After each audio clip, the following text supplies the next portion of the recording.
全城丙財爺照吃，加油警車。我諗而家呢個時間呢，我哋更加需要虛心啲去聆聽市民嘅意見啦。設計整個預算案嗰時呢，係一個全盤咁樣睇嘅，即係呢個唔係咁即係輕易呢，即係每呢個部分啊，呢個抽出嚟，即係微調都唔可以做，係艱難嘅呢個嘢。意見接受，態度照舊，抵你民望插水啦！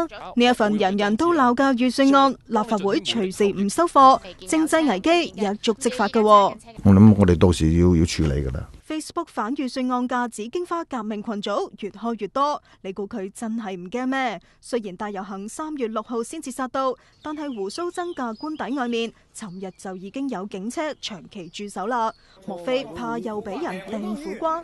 林鄭尋日就大發雌威，鬧議員嚟護主。議會有幾位議員嘅行為呢，已經我覺得係過晒火位啦。對於我哋嘅出席嘅官員嗰種嘅態度呢，係我唔覺得佢哋係有到廣泛市民嘅支持，同埋呢一種嘅態度係咪真係可以積極性咁鞭策呢個政府，我都有好大嘅疑問。如果你政府做得好好地啦，你又唔需要人怕人衝擊你。我呢啲按事實根據嘢去批評佢，雖然我係好嚴厲。